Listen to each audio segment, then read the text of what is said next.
वेशभूषा और पहनावे से कोई फर्क नहीं पड़ता। महिला दिवस के नाम पर मोहल्ले में महिला सभा का आयोजन किया गया। सभा स्थल पर महिलाओं की संख्या अधिक और पुरुषों की कम थी। मंच पर तकरीबन 25 वर्षीय खूबसूरत युवती आधुनिक वस्त्रों से सुसज्जित माइक थामे कोस रही थी पुरुष समाज को। वही पुराना आलाप, कम और छोटे कपड़ों का जायज और कुछ भी पहनने की स्वतंत्रता का बचाव करते हुए पुरुषों की गंदी सोच और खोटी नीयत का दोष बतला रही थी। तभी अचानक सभा स्थल से 30-32 वर्षीय सभ्य, शालीन और आकर्षक से दिखते नवयुवक ने खड़े होकर अपने विचार व्यक्त करने की अनुमति मांगी। अनुमति स्वीकार कर अनुरोध माइक उसके हाथों में सौंप दिया गया। हाथों में माइक आते ही उसने बोलना शुरू किया। माताओं, बहनों और भाइयों, मैं आप सबको नहीं जानता और आप सभी मुझे नहीं जानते कि आखिर मैं कैसा इंसान हूँ, लेकिन पहनावे और शक्ल सूरत से मैं आपको कैसे लगता हूँ, बदमाश या शरीफ? सभा स्थल से कई आवाज गूंज उठी।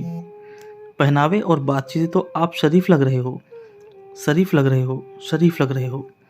बस यही सुनकर अचानक ही उसने अजीबोगरीब हरकत कर डाली। सिर्फ हाफ पैंट टाइप की अपनी अंडरवियर छोड़कर के बाकी सारे कपड़े मंच पर ही उतार दिए। यह देखकर पूरा सभा स्थल आक्रोश से गूंज उठा।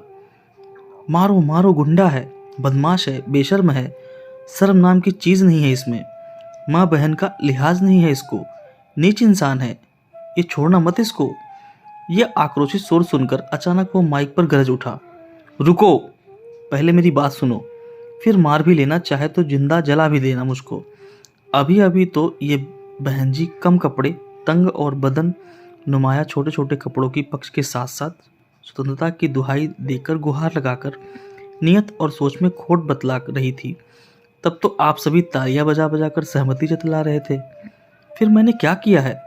सिर्फ कपड़ों की स्वतंत्रता ही तो दिखलाई है, नियत और सोच की खोट तो नहीं ना।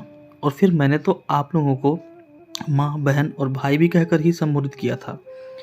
फिर मेरे अर्धनग्न होते ही आप में से किसी को भी मुझ में भाई और बेटा क्यों नजर नहीं आया? मेरी नीयत में आप लोगों को खोट कैसे नजर आ गया? मुझ में आपको सिर्फ मर्द ही क्यों नजर आया? भाई, बेटा, दोस्त क्यों नहीं नजर आया? आप में से तो किसी की सोच और नीयत भी खोटी नहीं थी। फिर ऐसा क्यों?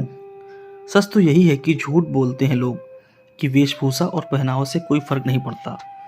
हकीकत तो यही है कि मानवीय स्वभाव है कि किसी को सरेआम बिना आवरण के देख लें तो घिन सी जागती है मन में। अब बताइए, हम भारतीय हिंदू महिलाओं को हिंदू संस्कार में रहने को समझाए तो स्त्रियों की कौन सी स्वतंत्रता छीन रहे हैं? संभालिए अपने आप और समाज को, क्योंकि भारतीय समाज और संस्कृति का आधार नारी शक्ति है और धर्म विरोधी अधर्मी चांडाल ये हमारे समाज के आधार को तोड़ने का षड्यंत्र कर रहे हैं। दोस्तों, उम्मीद करता हूँ यह तथ्य आपको पसंद आए होंगे। अगर पसंद आए वीडियो को लाइक करें, शेयर करें और चैनल पर नए हो तो चैनल सब्सक्राइब करना ना भूलें। धन्यवाद।